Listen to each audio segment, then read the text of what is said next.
Hi class, my name is Diamond and I am a grad student at the University of Memphis. Happy Read Across America Day. Today I'm going to read you the book called A Million Fish, More or Less, and it is by Patricia C. McKissack and illustrated by Dina Schutzer.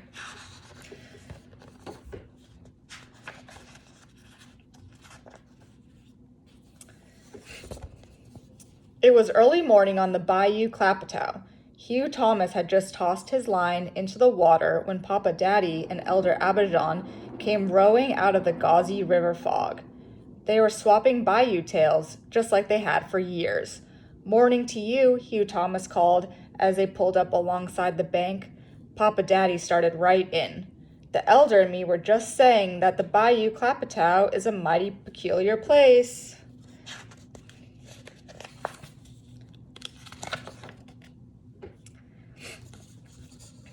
Take the time back in '03. Me and the elder here caught a wild turkey, weighed 500 pounds. Hugh Thomas's eyes filled with wonder. "That's a powerful big turkey." Quickly, Elder Abijah took up the story, adding, "As we was marching that gobbler home, I spied a lantern that'd been left by Spanish conquistadors back in the year 1542, and it was still burning." "After 350 years, Hugh Thomas explained in amazement. Papa Daddy lowered his voice a whisper. Just when the elder picked up the lantern, the ground commenced to quaking, and the longest, meanest cottonmouth I ever did see raised up.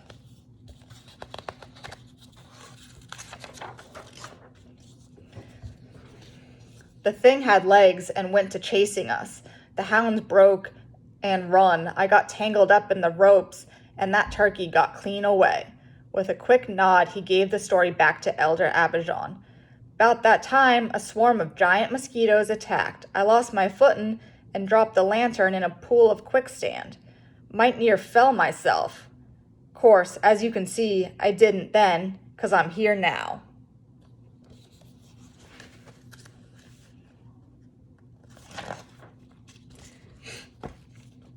Hugh Thomas studied on what the two old swampers had told him. Then he smiled.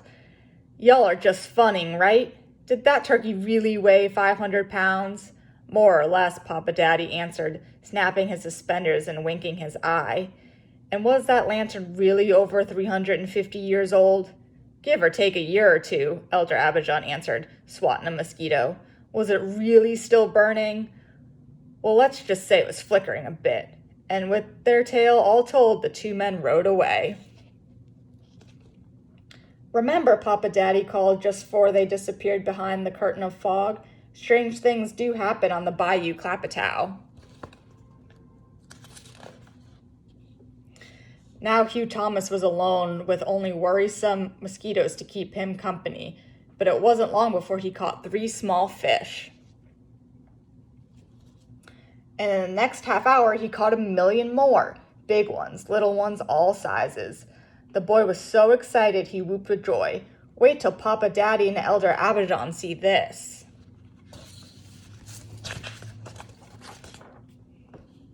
Then, loading his magnificent catch on his wagon, he turned to leave.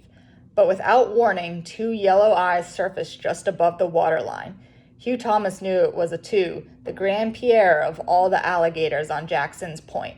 The old gator slithered onto the bank, blocking the boy's way.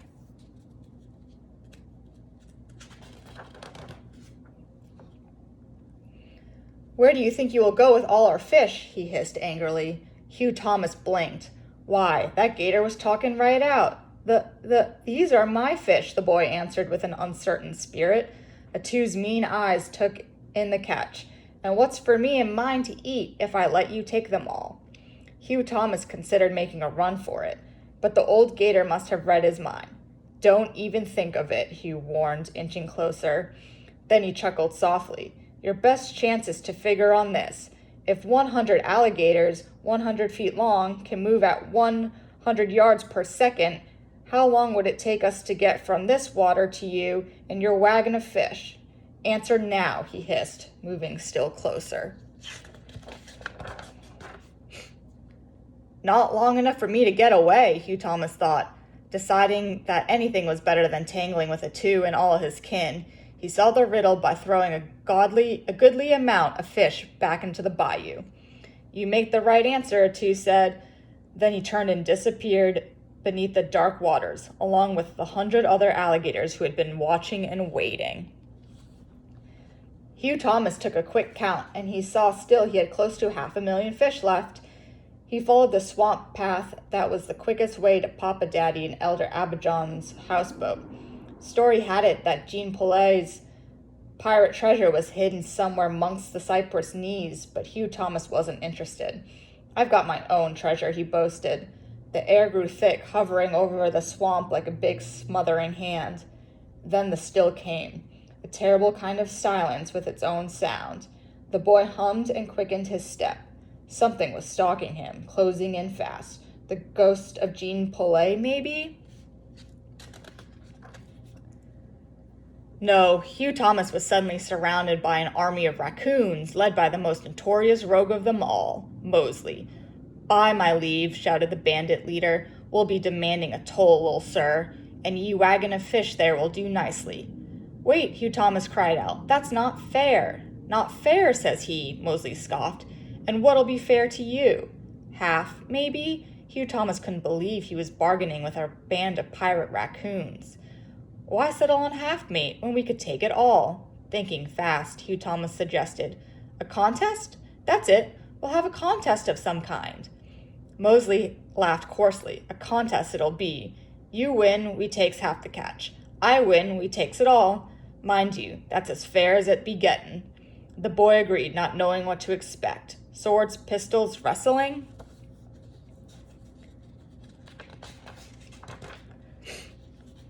Then, to his astonishment, Mosley whistled, and 2 black bears appeared.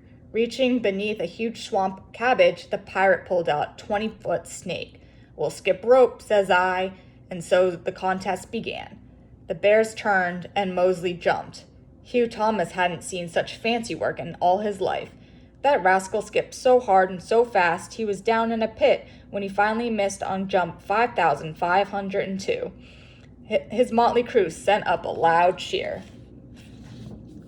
But Hugh Thomas held his own. 1,000, 2,000, 3,000, 4,000, 4,050. Hugh Thomas jumped and jumped.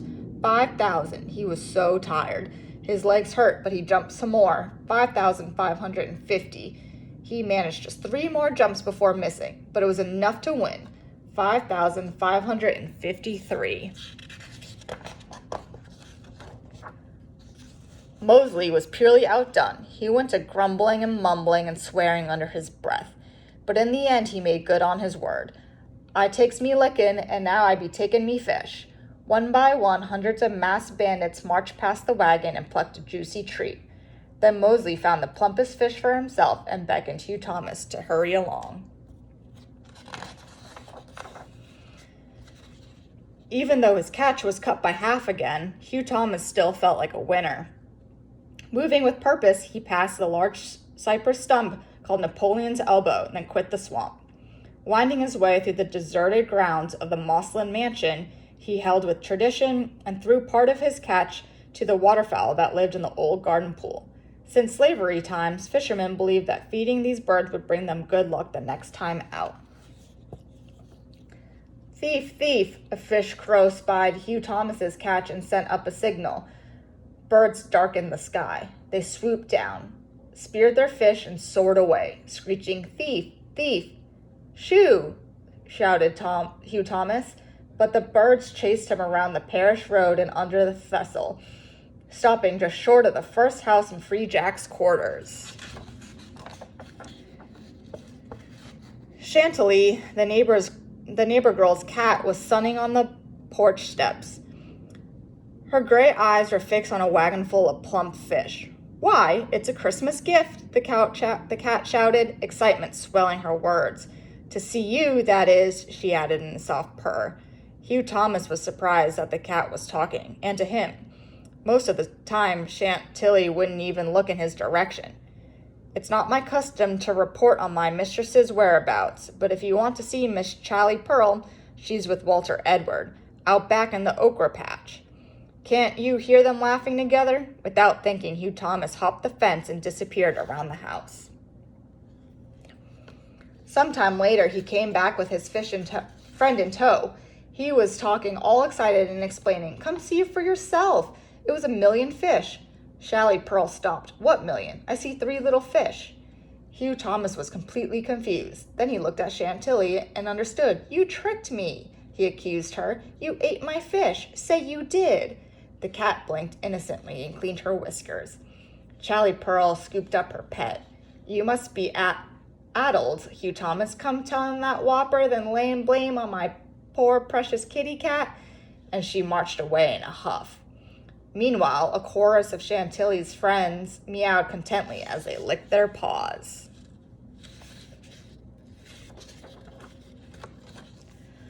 With only 3 fish left, Hugh Thomas followed the path back to the backwater slough where Papa Daddy and Elder Abijah's houseboat was tied up. They were sitting on the front porch playing checkers. "Seems the bayou let you come away with a fine catch this morning," Elder Abijah said, smiling. "Best luck a fisherman can have is to catch just enough for dinner," Papa Daddy put in. "But I caught 1,000,000 more," the boy boasted. "What happened to them is a long story." Papa Daddy pulled his straw hat down over his eyes. Elder Abijah leaned back in the old cane chair, and both of them propped their feet up on the railing. "So you've learned that the Bayou Clapetow is a mighty strange place." "Tell us now, was it really 1,000,000? A smile broke across Hugh Thomas's face, and he winked his eye. "More or less," he answered, and started in right on his tail. The end. I hope you guys enjoyed this story. 1,000,000 fish, more or less. Have a great day. Bye, guys.